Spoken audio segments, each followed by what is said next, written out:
درود فراوان. شایان مسلح، محمدرضا مهدیزاده عزیز، دو بازیکن سابق داماش امروز با ما هستن. اومدن بازی رو از اول بازی فکر کنم دیدید دیگه و دمتون گرم. آقا با کی شروع کنیم؟ من بزرگترم.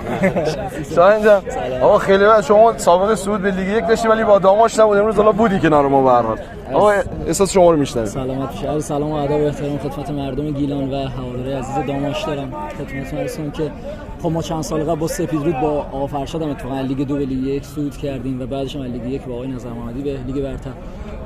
به هر حال خوشحالم همیشه و همه جا از تیفوسیای داماش من همه جا گفتم. خب طبیعیه دیگه، نیازی به گفتن ما هم نیست. هواداری که 90 دقیقه تیمش رو اینقدر خوب تشویق میکنه زبان زد خاص و عامه و من احساس میکنم بیش از هر چیزی این برد برای همین هواداراست. حالا بچه‌ها که خودشون به هر حال سابقه دارن، قبل اینم به هر حال صعود کردن، خیلیاشون به دور بالاتر و این هوادارا رو خوشحال آدم میبینه تو این اوضاع کشور. الحمدلله دل آدم شاد میشه و امیدوارم که حالا تو بازی برگشتن بتونن بهترین نتیجه رو بگیرن و تیم داماش که لایق لیگ برتره ان شاءالله کم کم صعود به لیگ 1 و بعدش هم لیگ برتر داشته. مرسی شایان جان، ممنونم.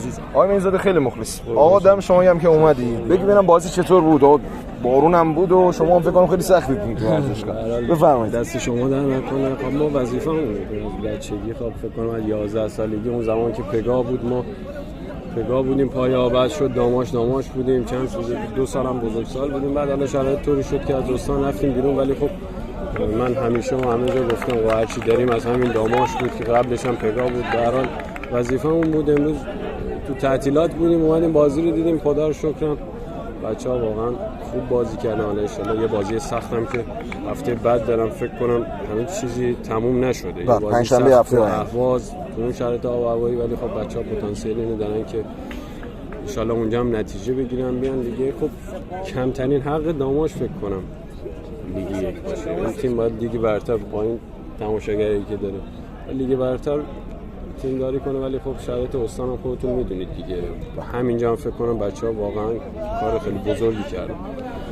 امیدواریم که هفته بعدم اونجا یه نتیجه خوب، یه جشن صعود خوب اونجا داشته باشن، ما هم خوشحال کنیم. آقا دم شما گرم. سوال ازتون بپرسم.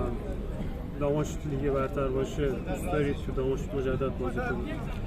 ان شاءالله شرایط فراهم باشه چرا که نه. خلاصه ما یه روزی هم باید برگردیم همینجا، خلاصه یه دینی هم داریم باید ادا کنیم. ان شاءالله که شرایط خوب باشه اون روز ما ببینیم که داماش لیگ برتر است و شرایط خوبی مهیا باشه که تیم ثبات داشته باشه. اینجوری نباشه که مثل سال‌های قبل بره برگرده، نه، یه ثبات خوبی داشته باشه. چرا که نه، باعث افتخارم از تیم بچگیمونه. حتما انشالله که اون روزای خوبم ببینیم.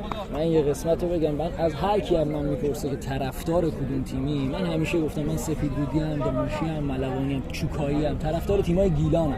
یعنی این باعث افتخار ماه که قطعا اگر میگم محمدرضا جان گفت شرایط فراهم باشه، خب خودتون بهتر میدونید دیگه. این طبیعت فوتبال ما، طبیعت فوتبال دنیا. به هر حال شما تیم‌های صنعتی پول بیشتری خرج میکنن، بازیکن‌های گیلان تو هر تیمی نگاه میکنی 4-5 تا گیلانیه، ولی اگر روز گیلان تیم خوبی داشته باشه، واقعا در سطح گیلان باشه، همه ما آرزومون برگردیم که استان خودمون و برای استان خودمون افتخار آفرین کنیم. وظیفه‌مون ان